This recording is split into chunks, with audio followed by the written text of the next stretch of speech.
ನಮಸ್ಕಾರ ವೀಕ್ಷಕರೇ, ಭಾರತೀಯ ಅಡುಗೆ ಮನೆಗೆ ಸ್ವಾಗತ. ಇದು ನಾನು ಚಿಕನ್ ಎಗ್ ಬುರ್ಜಿ ಮಾಡೋದು ತೋರಿಸ್ಕೊಡ್ತೀನಿ. ಚೆನ್ನಾಗಿರುತ್ತೆ ಚಪಾತಿಗೆ, ಪೂರಿಗೆಲ್ಲ. ಸೊ ಬನ್ನಿ ಮಾಡೋಕ್ಕೆ ತಯಾರಿ ಮಾಡ್ಕೊಳ್ಳೋಣ. ಮುಂಚೆ ನಮಗೆ ಬೋನ್ಲೆಸ್ ಚಿಕನ್ ಇರಬೇಕು. ಬೋನ್ಲೆಸ್ ಚಿಕನಲ್ಲಿ ಚಿಕ್ಕದಾಗಿ ಪೀಸ್ ಮಾಡ್ಕೋಬೇಕು. ಬನ್ನಿ ಮಾಡೋಕ್ಕೆ ಶುರು ಮಾಡ್ಕೊಳ್ಳೋಣ. ಸೊ ಎಣ್ಣೆ ಹಾಕೋತೀನಿ. ಸೊ ಎಣ್ಣೆ ಕಾದಿದೆ.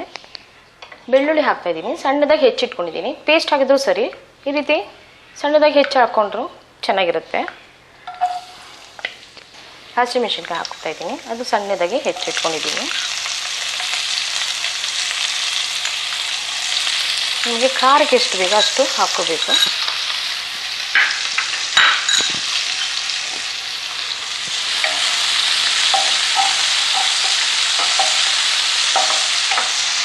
ಜೊತೆಗೆ ಈರುಳ್ಳಿ ಹಾಕೋತಾ ಇದ್ದೀನಿ. ಉದ್ದುದ್ದಾಗಿ ಹೆಚ್ಚಿಟ್ಕೊಂಡಿದ್ದೀನಿ.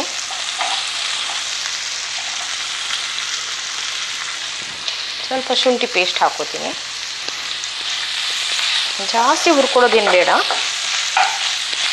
ಈಗ ಚಿಕನ್ ಚಿಕ್ಕ ಪೀಸ್ ಮಾಡ್ಕೊಂಡಿದ್ದೀನಿ, ಬೋನ್ಲೆಸ್ ಚಿಕನ್ನ. ಇದನ್ನು ಹಾಕೋತಾ ಇದ್ದೀನಿ.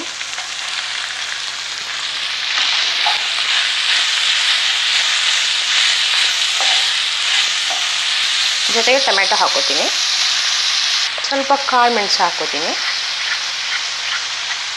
ಸ್ವಲ್ಪ ಜೀರಿಗೆ ಪುಡಿ, ಸ್ವಲ್ಪ ಅರಿಶಿನ, ಸ್ವಲ್ಪ ಧನಿಯಾ ಪುಡಿ, ಸ್ವಲ್ಪ ಮೆಣಸಿನ ಪುಡಿ, ಜೊತೆಗೆ ರುಚಿಗೆ ತಕ್ಕಷ್ಟು ಉಪ್ಪು ಎಲ್ಲ ಮಿಕ್ಸ್ ಮಾಡ್ಕೋಬೇಕು.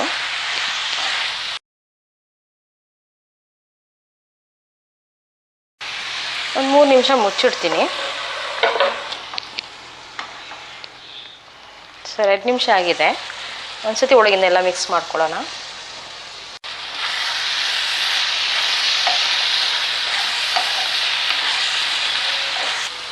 ಮತ್ತು 1-2 ನಿಮಿಷ ಮುಚ್ಚಿಡ್ತೀನಿ.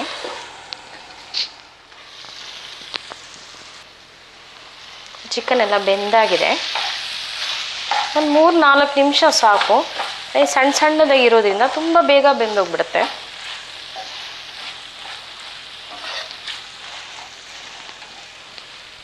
ಮೊಟ್ಟೆ ಹಾಕೋತೀನಿ.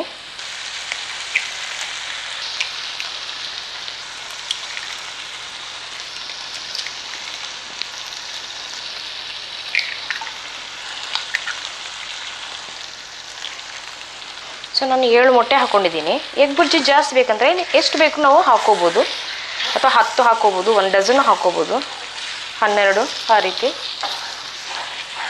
ಚೆನ್ನಾಗಿ ಮಿಕ್ಸ್ ಮಾಡ್ಕೋತೀನಿ.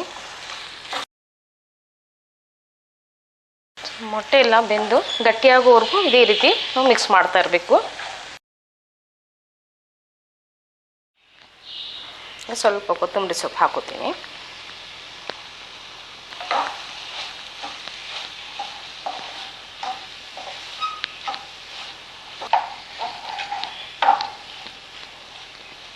ನಾವು 1-2 ಸ್ಪೂನ್ ತುಪ್ಪ ಹಾಕೋತೀನಿ. ಎಲ್ಲ ಈ ರೀತಿ ಡ್ರೈ ಆಗಬೇಕು. ಮೊಟ್ಟೆ ಹಾಕಿದ್ಮೇಲೆ ಡ್ರೈ ಆಗೋವರೆಗೂ ನಾವು ಇದೇ ರೀತಿ ಮಿಕ್ಸ್ ಮಾಡ್ತಾ ಇರಬೇಕು. ನೀರಿನ ಅಂಶ ಎಲ್ಲ ಹೋಗಬೇಕು.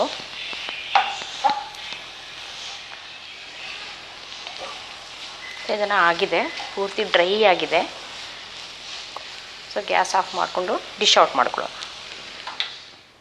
ನೋಡಿದ್ರೆ ವೀಕ್ಷಕರೇ, ಚಿಕನ್ ಎಗ್ ಬುರ್ಜಿ ತುಂಬಾ ಚೆನ್ನಾಗಿರುತ್ತೆ. ಮತ್ತು ನಾವು ಚಪಾತಿ ಜೊತೆ ರೋಲ್ ಮಾಡ್ಕೊಂಡು ತಿನ್ಬೋದು. ಸ್ವಲ್ಪ ಮಯೋನೀಸ್ ಹಾಕ್ಕೊಂಡು ರೋಲ್ ಮಾಡಿಕೊಂಡು, ಚೀಸ್ ಹಾಕ್ಕೊಂಡು ಸಹ ನಾವು ರೋಲ್ ಮಾಡ್ಕೊಂಡು ತಿನ್ಬೋದು. ತುಂಬ ಚೆನ್ನಾಗಿರುತ್ತೆ. ನೀವು ಟ್ರೈ ಮಾಡಿ, ಸಬ್ಸ್ಕ್ರೈಬ್ ಮಾಡಿ, ಲೈಕ್ ಮಾಡಿ, ಕಮೆಂಟ್ಸ್ ಕೊಡಿ. ನನ್ನ ರೆಸಿಪಿ ನೋಡಿದ ನನ್ನ ಕಡೆ ನಿಮಗೆ ಧನ್ಯವಾದ.